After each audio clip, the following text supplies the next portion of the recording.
السلام عليكم ورحمة الله وبركاته. ازيكم يا حبايبي؟ عاملين ايه؟ يا رب تكونوا بأتم الصحة وأحسن حال.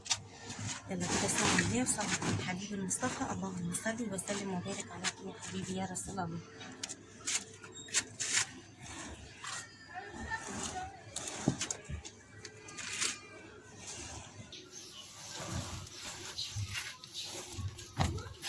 طلعت كده يا حبيبي، حطيت السجادات كنت شاطفاهم تاني تحت المكنة الرق. قلت ايه، طبعا دي قديمة يعني، بس ايه يعني بنفرشها بنقعد عليها، الأرض ساقعة والشتا محتاج أي حاجة كده تدفي.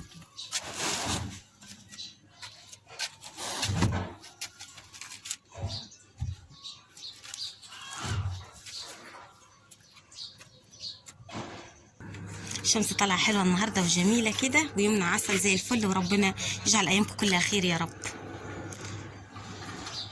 هوتهم كده في الشمس الحلوة دي بيدفوا المكان. أول ما بيتطربوا كده بضطر إن أنا إيه أغسلهم كده وأنضف.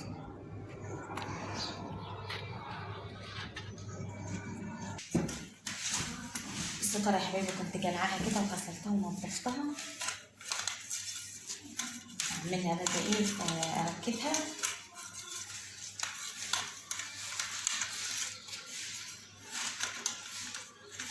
لو قدرت ان شاء الله اجيب باب للحمام هروح اسالها عنه. طبعا البيبان الالمونتين للحمام لو قدرت ان انا اجيبه هجيب، ما قدرتش يبقى ايه ممكن اركب الستاره دي للحمام.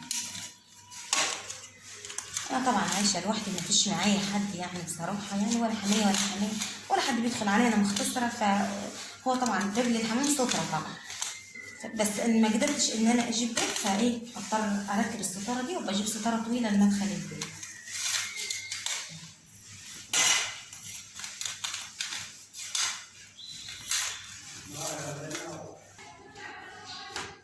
اتمنى تحطوا لي اللايك الحلو اللي دايما بيفرحني، كومنت حلو للفيديو، ربنا يسعدكم يا رب ويخليكم ليا وما تحرمش منكم ابدا.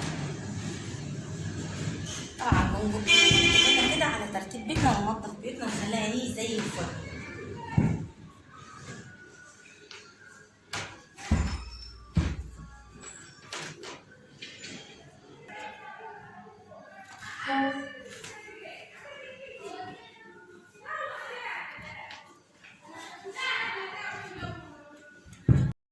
رحت كده يا حبايبي النهارده اول ما ربنا بيفرشها عليا كده بروح اجيب مثلا ايه يعني حاجات للبيت كده مطلوبه في البيت. رحت جبت، بصي يا حبايبي طبعا الاسعار نور، جبت خيار كده اهو، بصوا الاسعار نور، بس قلت ايه اجيب يعني شويه حاجات كده للعيال.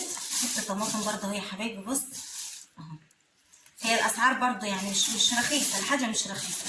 وجبت كمان سفندي للعيال اهو، حاضر هنا. وجبت لهم كمان موز، والله يعني صراحه لما بتفرج عليه بجيب لهم فاكهه كده اهو. جبت لهم كمان موز، وجبت كمان بطاطس.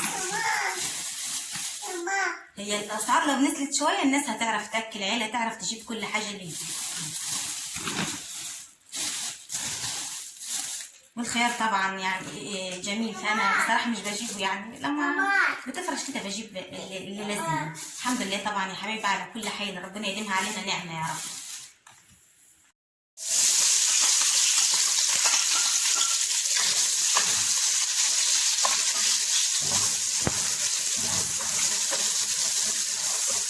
معنا كده يا حبايبي ان عم نعمل اكله حلوه كده مع بعضينا.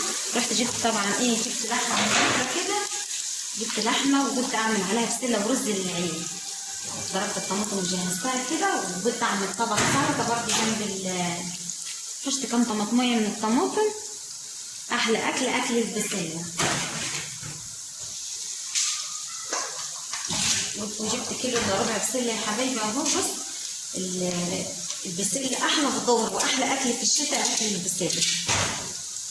وهنا مسكت نجيت اللحمات اللي هم البيت شويه وفورتهم، عشان ايه طبعا انا مش بحب اعمل الرز كده يا حبايبي بالشوربه، ما بحبش اعمله بميه ابدا.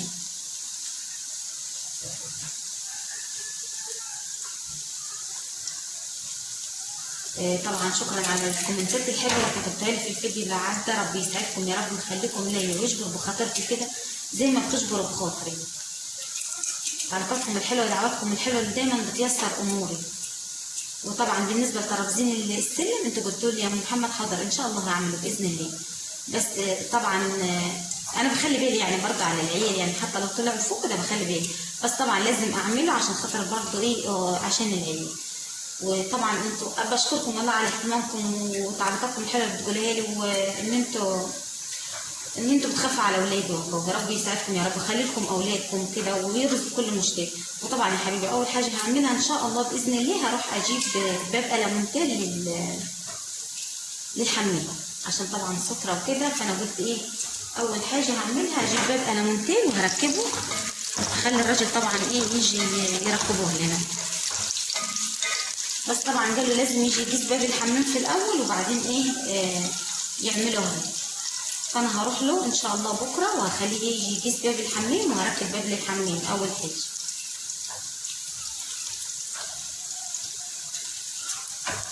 وان شاء الله كل حاجه تتعمل باذن الله يا حبايبي. اللي يصبر ينول، اللي يصبر كده على الوحش ربنا يديه الحلو.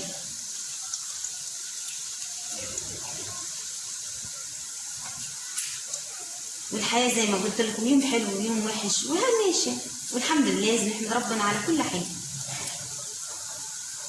بصي يا حبايبي طيبان البسله زي طيبان الجزر، عشان في ناس بترمي الجزر لوحده وبترمي البسله لوحده، هو نفس طيبان ده وطيبان ده.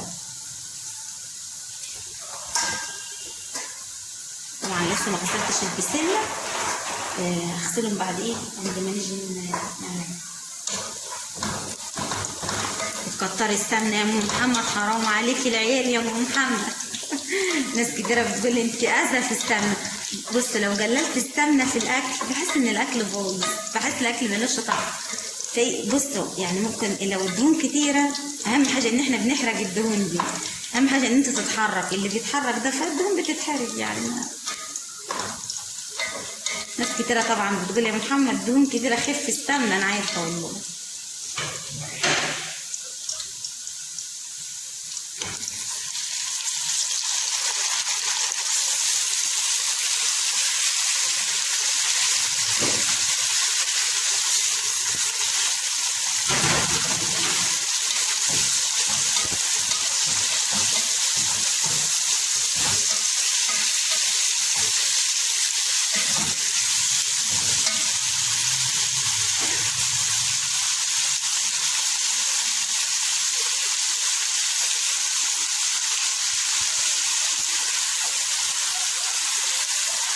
هشوحهم كده يا حبايبي شويه في البصل.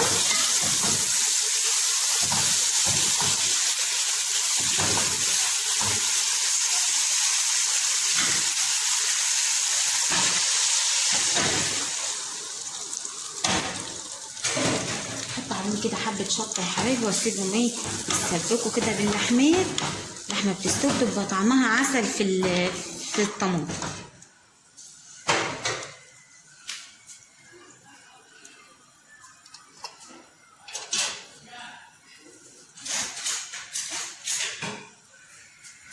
شطه صغيره بقى عشان ايه الشطه دي حراوجه. نسيبهم يستووا.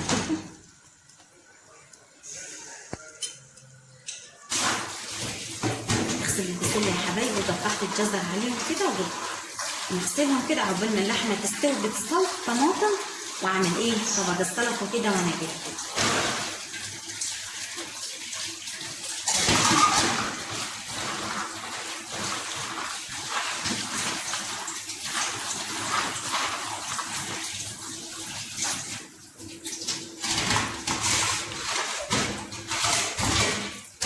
حبايه طماطم كده السلطه بتفتح النفس جنب الاكل. نجرب شطه وبصلايه كده وايه اخد حبه بقدونس احطها.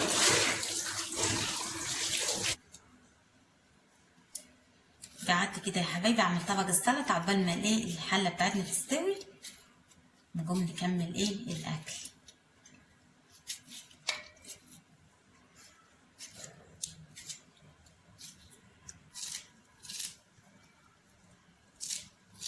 طبعا السلطه يا حبايبي محببه في الحار، بس هي برضو بتبقى حلوه جنب الرز. طبق صغير كده بنعمله كده، اللي يحب ياكل منه بياكل.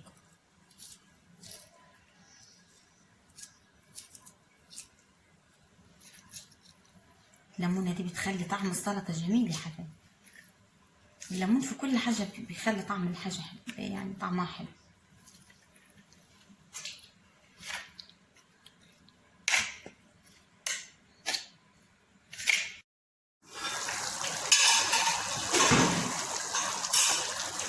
اللحمه طبعا يا حبايبي استوت اهي. احط البسله.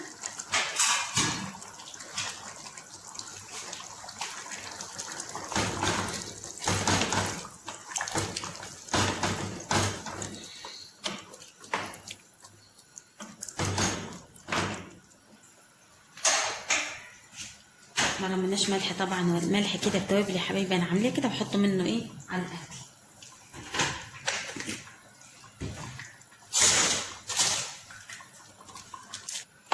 نسيبها كده يا حبايبي، ظبطنا طعمها كده، ونسيبها ايه تستوي مع نفسها، وبعدين نعمل الرز. طبعا بحب اعمل الرز اخر حاجه عشان بيبقى سخن، عندما اعرف كده ان ايه ولادي هنا في البيت وكلهم في البيت يعني هيتعشوا، فبعمل الرز. هم بيحبوا ياكلوه سخن، بيبقى نازل من على البوتاجاز كده وياكلوه. يا حبايبي البسله بتاعتنا استوت اهي خلاص، هنطفي عليها. سيبها شويه كمان ونطفي عليها. قلت احمر كده شويه الرز جنب الجنب.